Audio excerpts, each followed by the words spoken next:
പറിച്ചതാണ്. അപ്പോൾ ഇത് 3-4 റോസ് ഉണ്ട്. ഇത് ഫെൻസിങ് ആണ്. ഈ ഫെൻസിങ് പവർ കറണ്ടുള്ളതാണ്. തൊട്ട് കഴിഞ്ഞാൽ ഷോക്ക് അടിക്കും.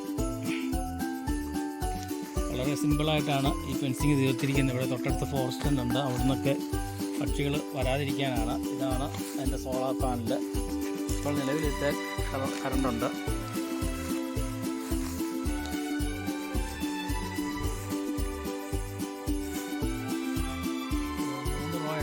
മൂന്ന് പാർത്ത് നിൽക്കുന്നതാണ്. ഇത് പാകമായതാണ്. ഇത് വേറെ സൈസ് പയറാണ്. ഇത് മുഴുവൻ കച്ചിയിട്ട് പൊത്തിരിക്കുകയാണ്, മാക്സിമം കള വരാതിരിക്കാനായിട്ട്. ഇന്നത്തെ നമ്മുടെ കളകളുണ്ട്. ഇതൊക്കെ ഇതെടുത്ത് മാറ്റിയിട്ട് ഇനി അടുത്ത കൃഷി ചെയ്യും.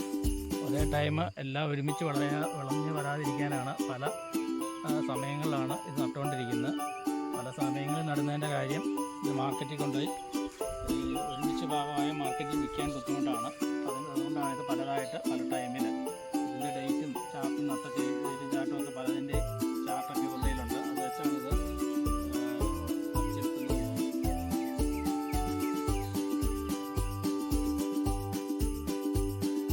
ഇലക്ട്രിക് ഫെൻസാണ്. ചില പച്ചക്കറികളൊക്കെ തിന്നാനായിട്ട് മുയൽ ഒക്കെ വരും. അത് വേണ്ടി അതിനെ തടയാൻ വേണ്ടിയാണ് ഇത് കാണിക്കാം.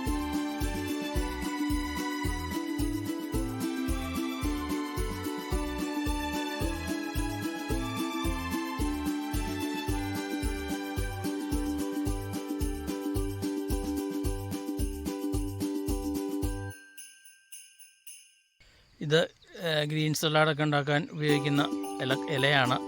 കാബേജിൻ്റെ ടൈപ്പാണ്. ഇതും പറിച്ചെടുക്കാറായതാണ്. ശകലം പ്രാണികളൊക്കെ കറണ്ടിട്ടുണ്ട്. പ്രാണികളെ ഇല്ലാത്ത ഇലയാണ്, ലീഫ് ആണ് ഒടിച്ചെടുക്കുന്നത്.